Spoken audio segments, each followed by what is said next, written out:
if you haven't heard about Anchor, it's the easiest way to make a podcast.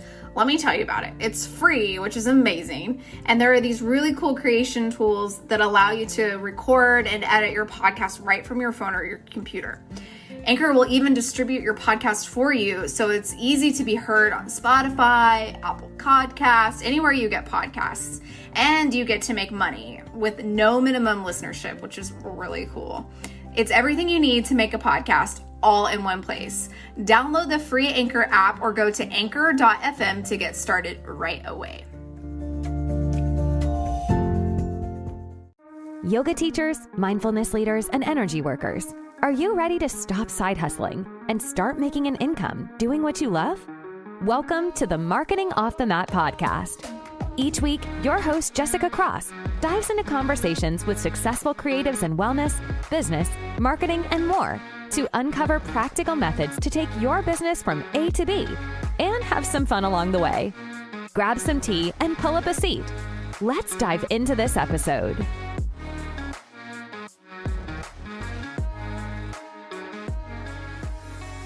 Welcome back to the show. It's Jessica, and I have an incredible chat with my new friend, Dawn Rivers, to share with you today.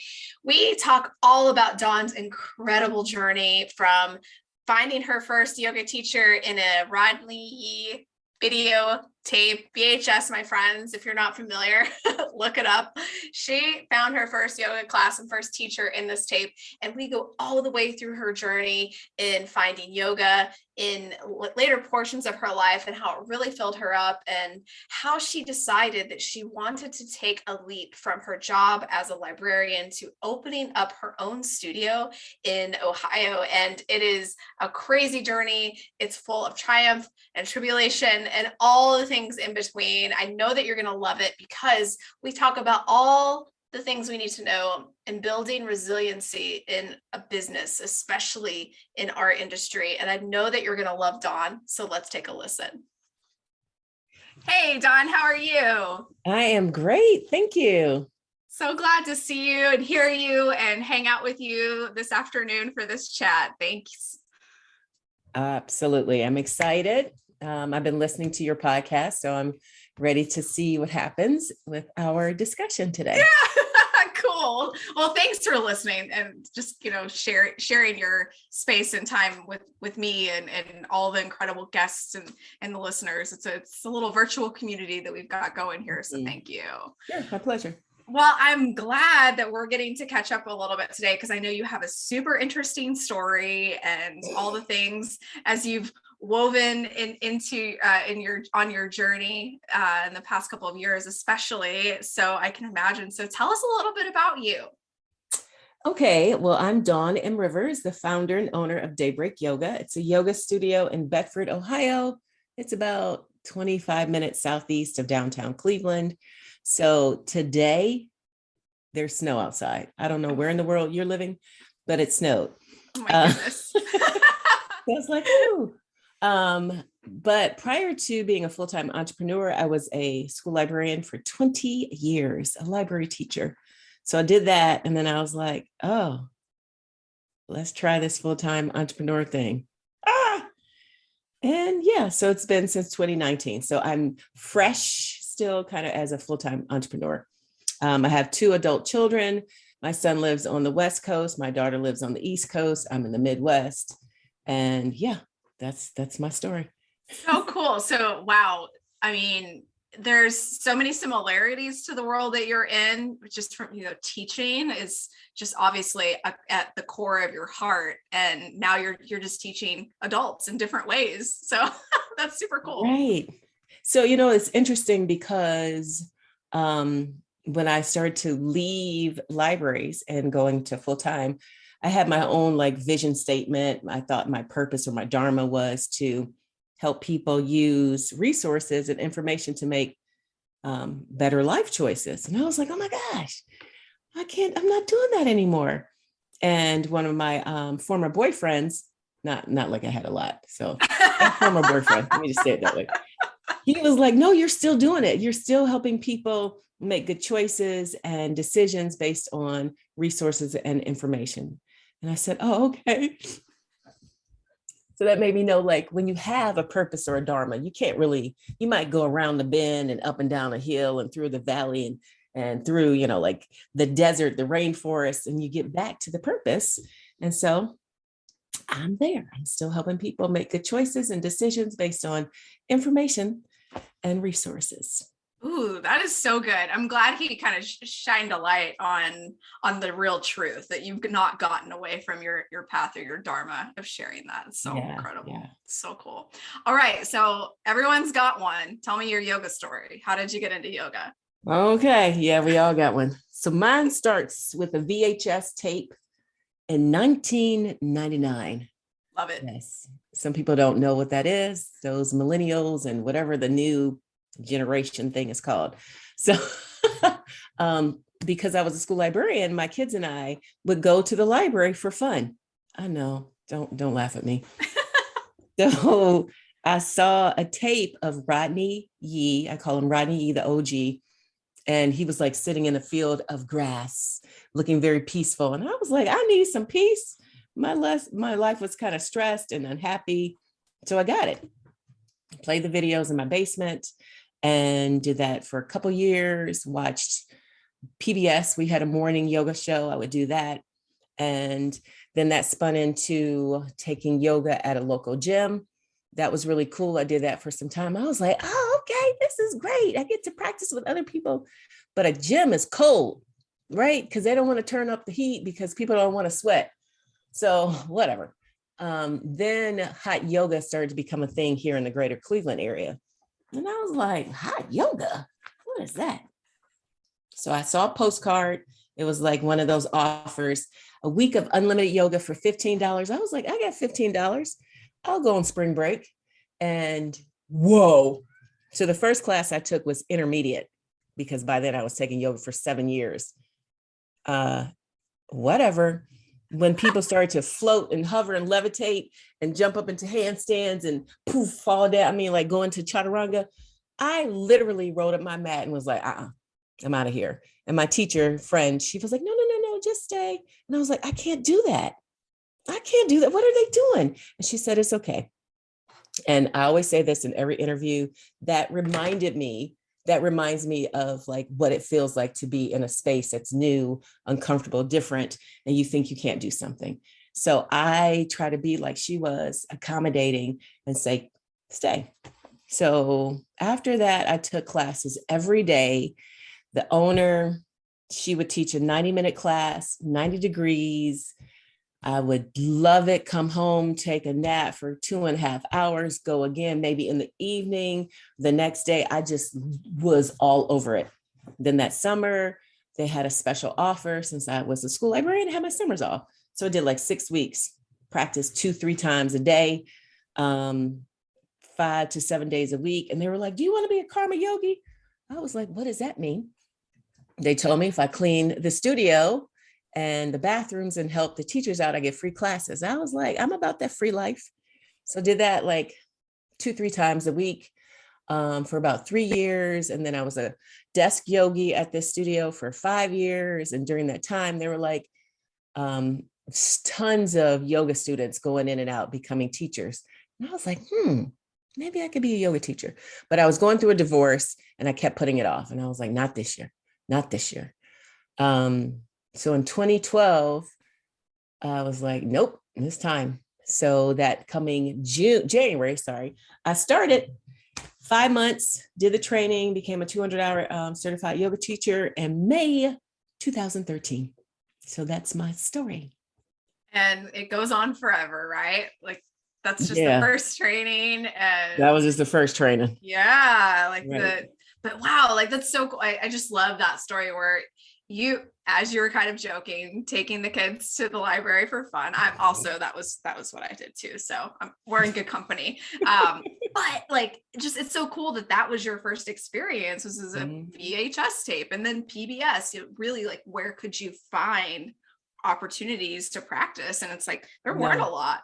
There weren't a lot. No, not in 1999, early 2000s. It was weird. Yoga was for weird people. And then I found out that I am a weird person myself, strange and peculiar, different and peculiar.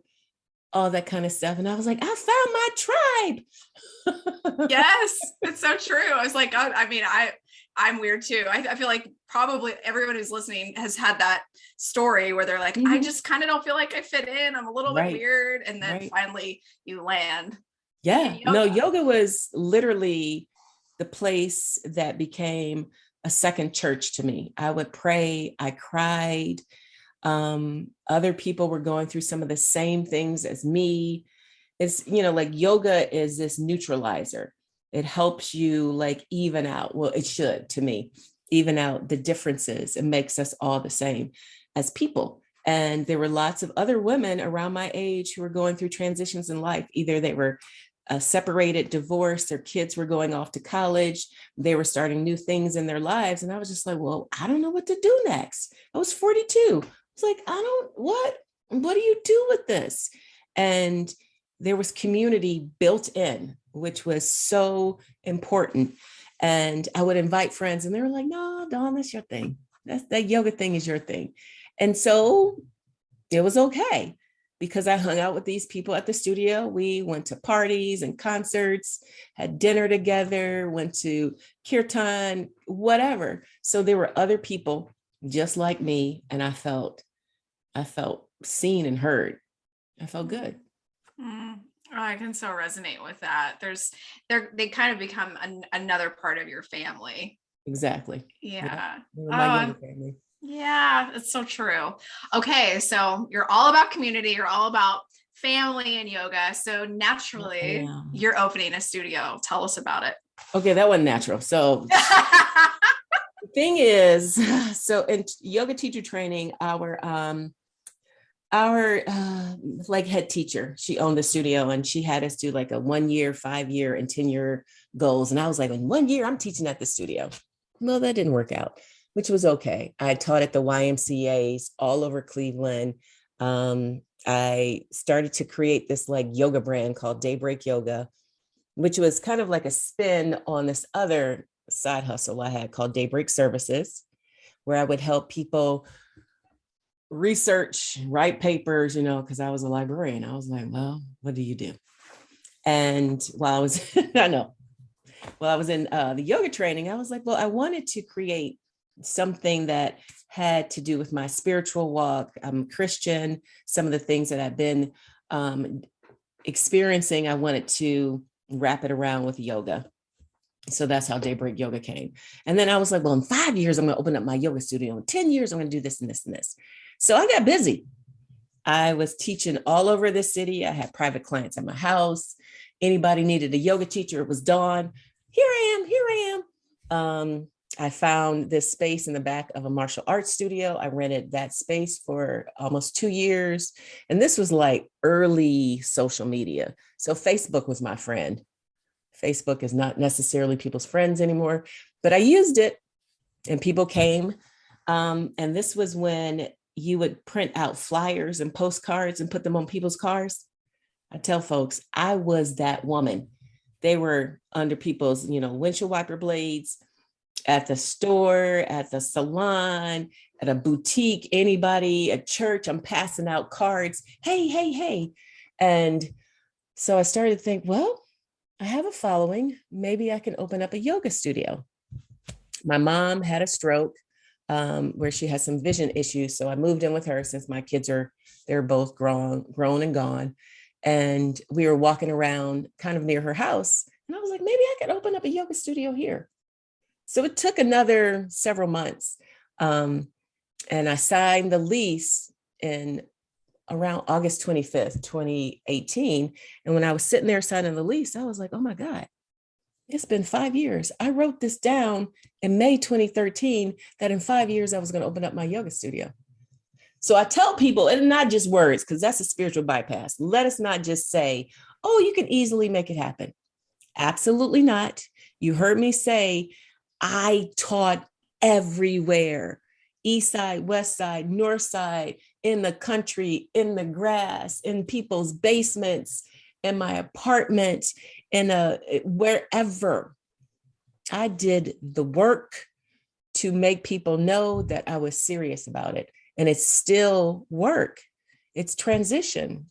change is work. It's not, it's new. It's not just like, oh, I blink my eyes and here it is. No, because that would be unfair to say that to anybody. Oh, just believe it. No. Yeah, it's certainly a little bit more than that. Well, I mean, but like we read books, we watch shows, we listen to podcasts, and people just say, well, I really, like I made it happen. That's fair. Some people can make it just happen, but I didn't have a trust fund. I was a divorced single mother. My son was in college. I had tons of debt. I had to, there were some issues with my credit from my former marriage. I had all of these obstacles. It didn't just happen. I had to use my own savings. I had to crowdfund. Yeah. So that's why community is important, because when I needed to get my sign above the storefront, it was a $1,500 like sign. And I was like, oh my God, I got to pay another thing. I paid all this rent, paid to paint, like floors, to get yoga props. And now I got to get a sign that costs $1,500. So one of my friends who's also an entrepreneur, she just told me to ask. And I was like, I'm not real good at asking for help. But when I did, I put it on social media. Facebook, again, was my friend at the time. Within moments, bing, somebody gave me $50. Bing, another. So with less than 24 hours, the sign was funded because of community, because people saw, I was on my knees crying. I was like, ugly cry, that folks believed enough in my dream that they wanted to help fund my dream. And it continues to happen. I had this past summer, last year around this time, I was doing a crowdfunding campaign for this branded yoga mat. And that's a different story for a different day. If y'all want to talk about business, I learned a lot, but I did. I was like, what am I doing? So I had this branded cork yoga mat from Portugal, and my campaign was to raise $10,000. Right before the campaign, maybe 3 weeks in, I got a kidney infection that put me under for 3 weeks. I had delirium. I was in excruciating, debilitating pain. I was on so many antibiotics. I was hospitalized twice. They couldn't figure it out. And I was like, I'm not going to be able to fund this campaign. It got funded while I was sick because of community. Wow. Yes. Wow. And all of that for two things. A, you got started, and B, you opened your palms and practiced receiving. Yeah. Help me. I know. Wow. Holy cow. Like that's just so powerful. Like your story is incredible that you, aside from all the adversity, you're just like, I see all of this, and today I'm going to show up. Today I'm going to take that class that's out in the country in the grass. And then tomorrow I'm going to be on the other side of town teaching here and there and anywhere, printing flyers, telling people how to get yoga, which you believe so deeply in. Exactly. It's incredible. Exactly. I remember one time early on, before I opened the studio, I would teach yoga. So in Cleveland, we have this kind of like divide. It's a river that divides the east side from the west side. And I live on the south side. So I drove to the west side to teach yoga early in the morning. Then I drove to the east side, far east side, to teach yoga at another hour. And then I drove to the space where I was renting the yoga studio. So I would teach 3 classes before 1:00 in the morning, because sometimes that's what you do. It's just not this magic thing like, oh, if you build it, they'll come. I was like, well, plus I had to find my voice. And this is one of the things that I tell the people that I train is you have to practice teaching so you know who you are as a teacher. In the beginning, I was like, oh, everybody can do power yoga. Come on, let's jump up into a handstand. Let's do a side crow. Let's do all this and that. And they were looking at me like, Dawn, you're crazy. we can't do this. And I was like, sure you can. And this was my mindset that because of the style of yoga I was trained in, which was power vinyasa, no. And I didn't realize there were other styles of yoga until, like you said, Jessica, many trainings later, I was like, oh, there's more. That was being unfair. And again, that's another type of spiritual bypass, to think that you're going to fit into the space that I created for you. And to me, because I say everybody can do yoga, meaning there is a way for you to fit in, and we can make yoga fit you instead of making you fit yoga, and then really marginalizing people even more. Because so many people have told me, they're like, oh no, I left a studio because I'm this or I'm that, or they made me feel this way. And I was like, never. As much as I can, I will never do that. If I do it, tell me so I can make a correction. Mm-hmm. Yes. Oh my goodness. I'm so glad that not only you continue to teach and it has rippled out into, your amazing studio and the teachers that you're training, because you're carrying this message on. It's like, we need more of this. We need more of this message, and we need more teachers. If you're going into that 200-hour and you think that you want to teach, you've got to teach, because as you said, you've got to find your voice, and it's not your teacher's voice. It's not your YTT best friend's voice. And you might sound like them at first, and that's okay, but you have to get the stuff out. The water needs to run clear, and that's not going to happen if you don't teach. The water needs to run clear. Okay, drop those gems. I like that one. Yes. So the water didn't run clear for a long time. And also in the beginning, I only practiced at that same studio for almost 10 years. The only time I would take a different teacher, or I should say different studio, is if I traveled. But I didn't go anywhere here in town, which was unfortunate for my growth, because I wasn't available in my spirit to hear more and different things. So when I left the studio, when I stopped being a desk yogi and started to branch out, I was like, oh, there's so much more. There's so much more. And then as I read more, as I became more intentional, as they say, because I was in late 2016, early 2017, when I jumped on Instagram, because back then it was different again than it is now in such a short time. But I was intentional looking for yogis of color, because I'm an African-American woman. I was like, well, where are the people who look like me? There weren't very many. I was one of few over, 10 years in spaces. So once I found them, I got on planes, I got in my car, and I went to where they were. And I heard things differently, and I heard these stories, and I said, you know what? I'm a part of the problem.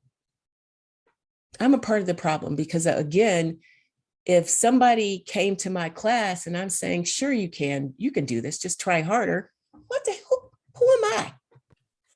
Yeah. Who am I?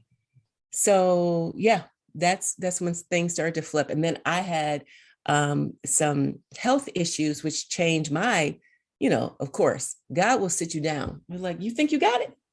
Try this one on, Dawn. So God sat me down for a few months, and all I could do was be quiet. And this is when I started my practice of going offline. And I don't do it as much as I used to, but I would do between 24 and 78 hours of no media, no TV, no GPS, no radio, nothing. And I would have a book and a piece of paper, and I would write and read and think, and got clarity for my vision, because there's too many distractions. And this is more than just, it was more than just meditating. And I shouldn't diminish meditation, because that's not what I mean.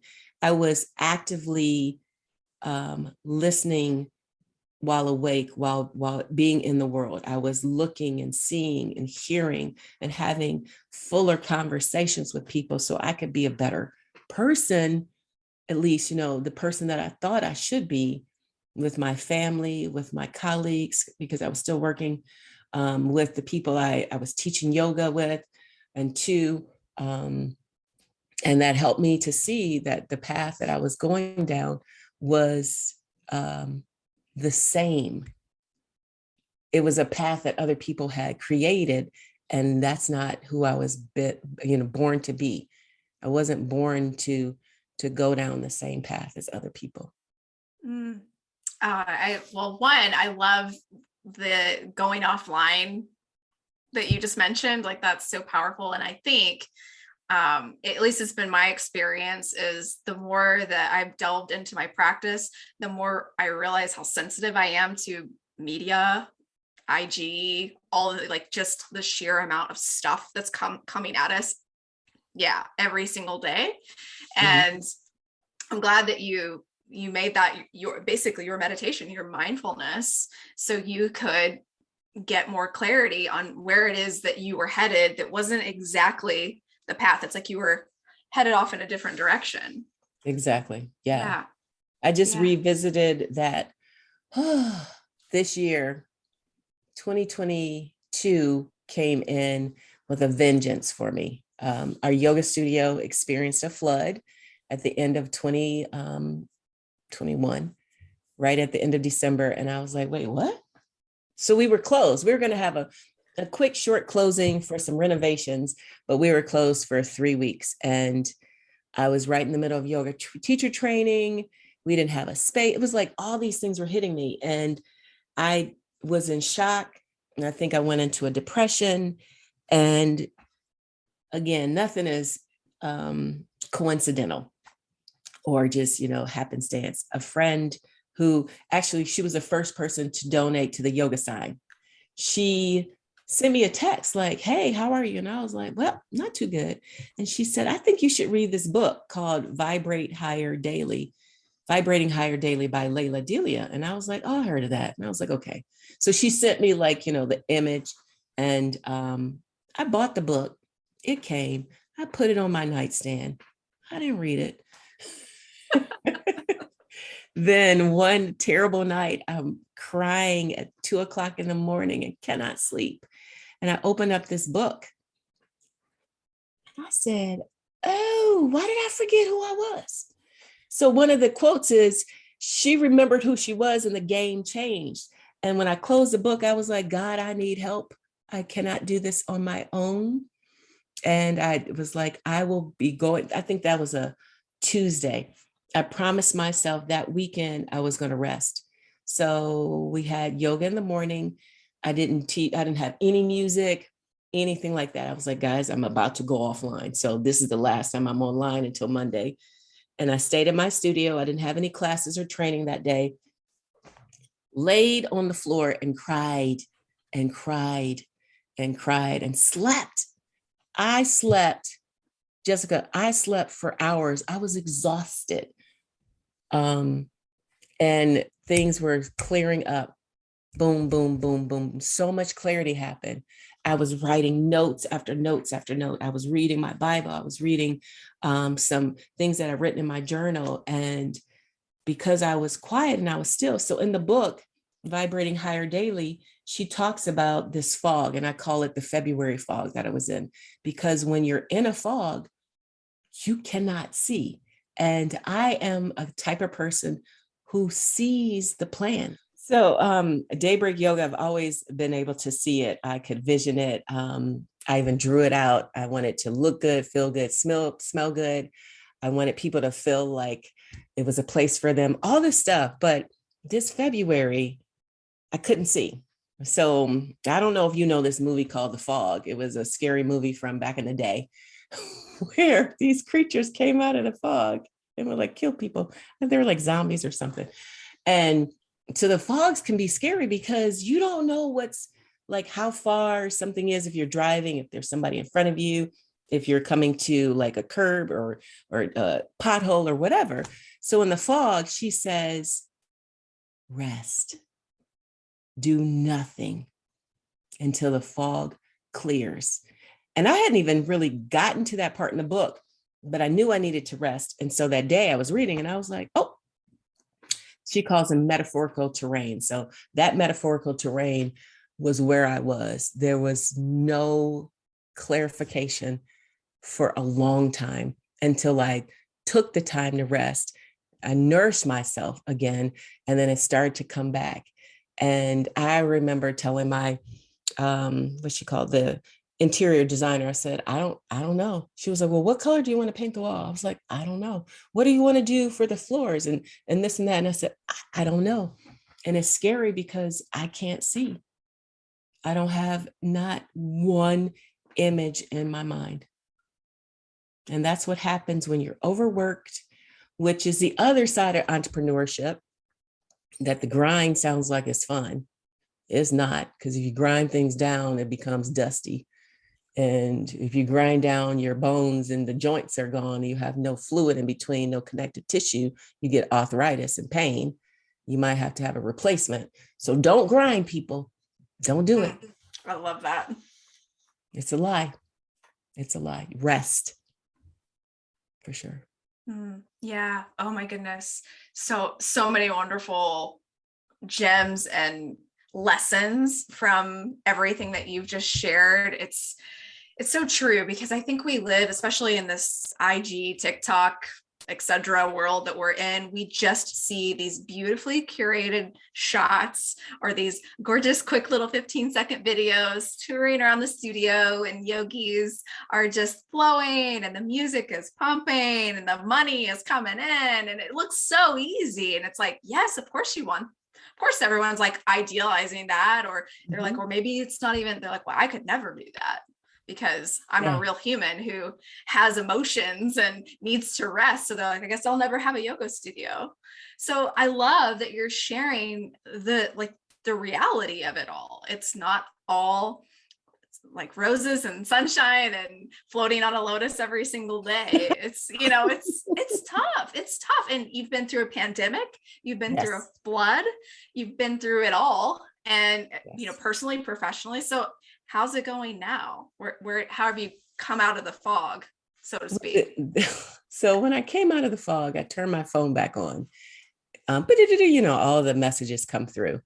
And one was a personal situation. And that was one of the things that was heavy on me. And that got kind of situated or fixed. Then there was money issues, of course. And that got everything that I had spent so much energy angsting over, I guess that's the word, putting all of my energy in this negative space. When I was able to rest, it was released, and it was magical because things started to change. And folks who signed up for my next yoga teacher training, which started maybe another 10 days after I got out of the weekend of being offline, I had folks that came from social media. They weren't like folks in my studio, regular basis, like taking classes. And I was like, who are all these people?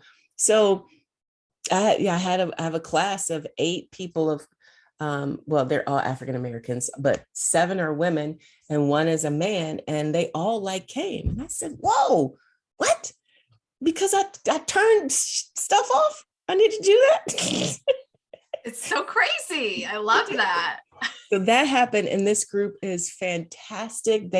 It brings me so much joy to share with people who want to be yoga teachers. It fills me up. I continue to edit and create new pathways with my manual and other ideas. So that happened. I got new teachers because I lost some teachers, but new ones I hired. My yoga retreat sold out. We are creating a yoga festival, a Yogis of Color yoga festival. So things, And I have to remind myself. So what's her name? Laura Castle. She was on your yoga, your podcast.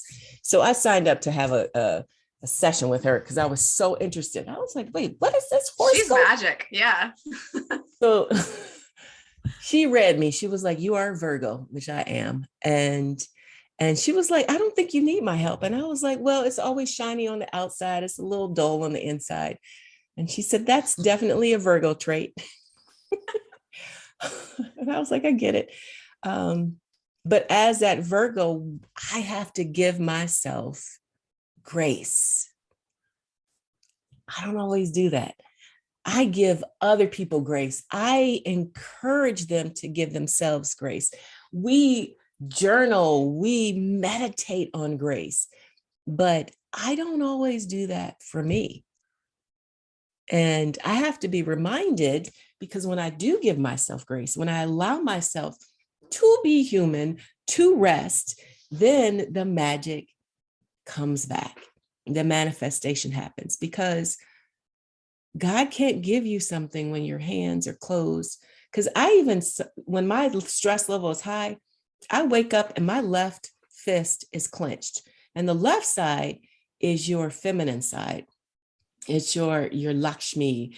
It's this energy of abundance if you open it up, right? It's the creative side. And when that is closed, I can't receive. So I have a physical thing that happens. I have an energetic thing, a spiritual thing, a soulful thing, and I have to remind myself. So I call yoga your own growing awareness, YOGA. The more that I practice yoga, which is my lifestyle for my lifetime, I have to continue to grow in my awareness. Like, oh yeah. And I have to go back to a practice. That's why I tell people it's never perfection. It's never done. It's continuous. It becomes familiar, but it's never ending. And we have this is from Don Miguel Ruiz. We have these agreements that we have grown up in, and they're so entrenched as samskaras, right? They're entrenched in our bodies and our spirit and our soul, so much so that they're comfortable, which is unfortunate. There's this, we'll go back to the comfort of this discomfort because it's familiar, and we forget the lessons, we forget the growth, and we have to go through the transformation again, which is reminding us of who we were in the first place. Isn't that crazy? Yes. Like being a human is really not for the faint of heart, especially a yogi human with all this awareness and all the humanness happening at the same time. So I love what you had to say too. It's just like the physical aspect of when you're feeling closed off or blocked in any way, the energetic aspect, and using all of your yoga, your lifestyle to get clear, to be aware of what's happening when it's happening. Yeah, all of it. And so this is why we have to be in community. My friend, her name is Latoya, that sent me that text for the book. She and I did a 21-day gratitude last year, or was it 2020? Because, we're in this time warp. Who knows? I think it was 2020. It was 2020 and I reached out to several people saying, will you do this 21-day gratitude meditation with me? And she said, yes. Not everybody does, or they would fall off. For 21 days, she and I would send messages to each other saying what we're grateful for. There is huge power, even if it's so small. I'm grateful for the clean sheets on my bed, right? I am grateful for this cool water in my glass, whatever it is. And that reminder of gratitude will create pathways. It will, because you'll be more aware. And so in I guess probably a scientific kind of way, if you're focusing on gratitude, you're not focusing on being ungrateful. And then you can see more things to help you be successful, right? If you're focusing on how hard it is, because I used to say that. And I have a story about this lady who had a spiritual bookstore when I was walking around with my mom, looking at different spaces for this yoga studio. And I was telling this lady I was an entrepreneur, and I was like, it's hard. She was like, no, it's not hard. I said to her, you don't know me. How can you tell me it's hard? And she was like, no, it's just new. So that's what I tell people. It's not hard. It's new, because it is. And when something is new, we have to put more energy into learning how to master it. Mm. So if we pause and we're grateful, we will start to see this world. Google is free. YouTube is free. Libraries in most parts of the country are free as well. You don't even have to buy a book. You can borrow it for free, electronically or physically, and find your answers. Isn't it incredible the day and age that we live in and get to be entrepreneurs? And it's like, it's literally at our fingertips. We have to go get it. We have to go get it. We have to get it. Yes, for sure, Jessica. We have to get it. But if we are focusing on so much of, I can't get it, I can't do it, then you're not open to say, well, like this morning, I went onto YouTube because I said, well, I know there's got to be a way to do this and this and this on a couple of different software programs. Everybody has done something. It was on the YouTube. And I said, there it is. So isn't that incredible? Yeah. Yeah. It's just literally at our fingertips. And that's also too, I think sometimes I wonder, as women entrepreneurs, that we were talking about not being so excited about accepting help or asking questions, maybe even. And it's almost like, if you're looking for that information, you find it, it's like validation that someone else has also had that very same question. That's true. Yeah. And they took the time to answer it for you because it was that important. That's true. Wow. I didn't think about it that way. Yeah. So cool. So cool. Okay. So your story is incredible. You've been all over, and you've learned, and you've struggled, and you've won, and you've just had this incredible experience. So if you could go back at any point and give yourself some advice at any phase of your career, what would you say to yourself? My dad was an entrepreneur, and he's since passed away. He's been gone for a while now, but he would say, you need to be an entrepreneur. And I was like, nah, Dad, my paycheck is this and this and this on the 1st and the 16th of the month. I would tell myself to face everything and rise, which is the letters in fear, and take a chance. Because by the time that I decided to take a chance on myself, I was 50. I was 50 when I resigned. Where would I be if I took a chance when yoga first came into my life? Even if I was like at 42 when I finished my yoga teacher training, and I took a chance then. Take a chance. There's a net. I did, when I was 42, I had this list, 42 things for my 42nd year. It was all for me about getting away from fear. I was visiting my daughter a few years before she had done flying trapeze lessons. And I was like, I'm going to do that. So she dropped me off, went to work or whatever.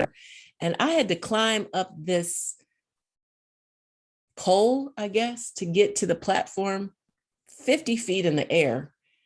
And the platform is just hanging out over nothing, right? There's a net, but it's way down below.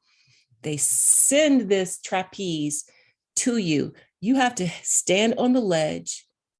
One hand is holding on to something behind you, but you have to reach your other hand out and time it to grab onto the swinging trapeze, and then release the thing that's behind you and take the other hand. So both hands are on the flying trapeze, and leave the platform. The net is 50 feet below you, but it's still there. You have to take that chance. And if you fall, the net is there. And plus I was belayed and all that kind of stuff. But we don't even leave the platform. We don't even leave the ground to come up, to go up the 50 feet. So if I would have, and I don't regret it, but I just wonder, it's like, wow. So face everything and rise. That's actually one of the modules in my yoga teacher training. And if you had if you had gone back, or if you could travel in time and change things, like maybe that wouldn't be part of what you're sharing with your teachers. And now they have that lesson. So it's like, of course, we all have these things. It's like, oh, I wish it would have been this way or that, but it's a part of the story that we're talking about right now. Yes. Yeah. Yeah. Oh, it's so powerful. This has just been so wonderful. So, okay. What kind of cool stuff do you have coming up? Like, how can we hang out with you no matter where we are in the world? No matter where you are in the world, we are all connected on social media. So currently I have 3 websites and the websites are the same for Instagram and Facebook. DawnMRivers.com is my website. That's my Instagram handle, as well as Facebook. Daybreak.yoga. So www.daybreak.yoga is our website. Daybreak.yoga is our Instagram and our Facebook. And then yogisofcolor.com. Same thing on Instagram and Facebook. I started Yogis of Color after I had gone to my first yoga retreat. It was a Women of Color yoga retreat in Atlanta. Changed my whole teaching style. And that's one of the ways that I said when I went out and saw, I was like, oh, I got to do better. So I created Yogis of Color in Cleveland. We're having our first yoga festival. To my knowledge, it's the first festival featuring yoga practitioners, wellness, people of color. So everyone is going to be a person of color. It's open to all. It's June 18th here in the greater Cleveland area. And I'm excited about that. I have a yoga retreat in June in Puerto Rico, and we still have spaces for that. We have a Women of Color yoga retreat every year in September. And I'm relaunching my business of yoga. So I use the tenets of the Yoga Sutras, yamas and niyamas, to build an ethical yoga practice and wellness business. So that's that. And then, of course, because this is how my brain works, I'll be launching my 300-hour training starting in January.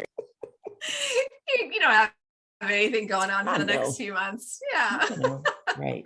Well, folks have been asking me this since 2020.